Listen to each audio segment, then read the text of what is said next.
Turn file करने जाएंगे with tax liability of से ₹2 लाख, तो आपका क्रेडिट लेजर में बैलेंस पहले तो नील था, अब 2 लाख रुपए का पेमेंट करते, बट अब आपको पेमेंट करना पड़ेगा 2,80,000। तो आपको 80,000 का इनपुट टैक्स क्रेडिट को ब्लॉक कर देंगे। आईटीसी ब्लॉकिंग सिर्फ उसी अमाउंट का हो सकता है विच is available in your electronic credit laser, तब तक ही आपका क्रेडिट ब्लॉक रहेगा। ये अभी तक तो सुनने में बहुत सिंपल लगा, but the worst part is coming. आज के इस वीडियो में हम एक प्रोविजन के बारे में बात करने जा रहे हैं which gives drastic powers to the officers of GST department. ये पावर इतना ड्रास्टिक है कि आपका बिजनेस तक को बंद कर सकता है। This is blocking of your input tax credit as per provision of rule 86A of the CGST rules. अगर कोई कमिश्नर या any other officer authorized by him not below the rank of assistant commissioner has reason to believe that the credit available in your electronic credit ledger has been claimed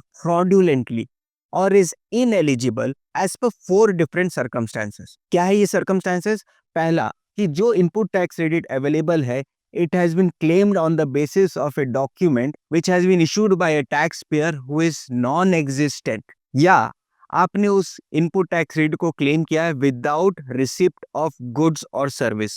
Second situation, ये जो document जिसके basis में आपने input tax rate claim किया है उसका respective GST has not been paid to the government by the supplier. तीसरा situation, कि जो टैक्स पेयर ने ये इनपुट टैक्स रेट को अवेल किया है ही इज नॉन एग्जिस्टेंट और he is not doing business from his place of business। And fourth situation होता है the taxpayer does not possess that invoice or document on the basis of which the input tax credit is claimed।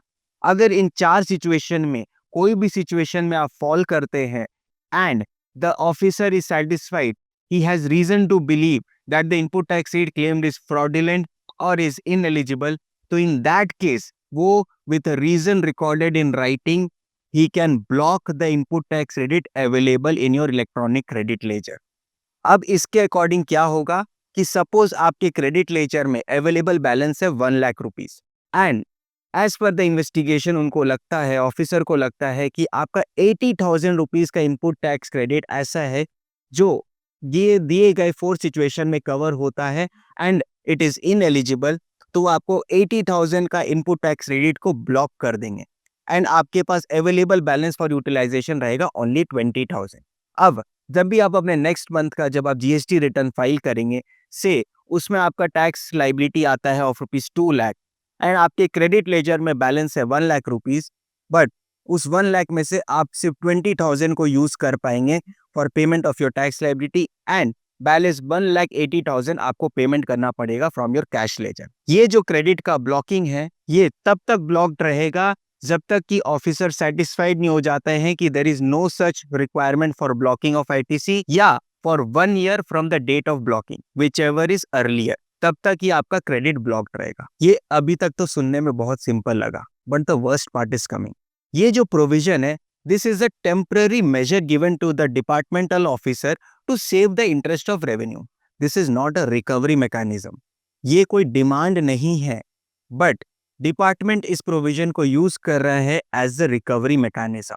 There are various situation जहां पर, जैसे मैंने example में बात किया कि आपका input tax credit available in your credit ledger था 1 लाख रुपीज एंड ऑफिसर को लगा कि 80,000 रुपीज का क्रेडिट आपका इनएलिजिबल है, तो उन्होंने 80,000 ब्लॉक किया। बट ऐसा भी सिचुएशन है कि आपका input tax credit available balance in electronic credit ledger is 0, आपका बैलेंस है नील, बट फिर भी उनका जो इन्वेस्टिगेशन के अकॉर्डिंग 80,000 रुपीज जो उनको इनएलिजिबल लग रहा है वो उसको ब्लॉक कर दे रहे हैं as per this provision of rule 86A, जिसके कारण आपका अब available balance in credit ledger is -80,000। Yes, the system is allowing this thing and जिसके अकॉर्डिंग वो आपका 80,000 ब्लॉक करके आपका बैलेंस कर दे रहे हैं -80,000। एंड सेम सिचुएशन में जब आप अपना नेक्स्ट पीरियड का रिटर्न फाइल करने जाएंगे विद टैक्स लाइबिलिटी ऑफ से ₹2 लाख, तो आपका क्रेडिट लेजर में बैलेंस पहले तो नील था, अब 2 लाख रुपए का पेमेंट करते हैं, बट अब आपको पेमेंट करना पड़ेगा 2,80,000। यस, बिकॉज आपका बैलेंस था -80,000, फिर आपका उस महीने का टैक्स लायबिलिटी मिला के होता है वो 2,80,000। अब इस तरह से वो आपका सिर्फ क्रेडिट ब्लॉक नहीं कर रहे हैं, वो आपसे रिकवर भी कर ले रहे हैं। क्या ये तरीका सही है as per the provision of rule 86 से? इस इशू को चैलेंज किया गया बिफोर वेरियस हाई कोर्ट्स, जहां पर अब कई सारे जजमेंट आ चुके हैं by Gujarat high court, Telangana high court, Odisha high court and recently by Delhi high court. अगर ये जजमेंट्स का डिटेल चाहिए तो आप हमें कमेंट करके बताइए, हम आपको इस जजमेंट्स का डिटेल देंगे। एंड ये सारे जजमेंट में अब कोर्ट ने बता दिया है कि ये जो रूल 86A है, this is a temporary measure for saving the interest of revenue, this is not a recovery mechanism.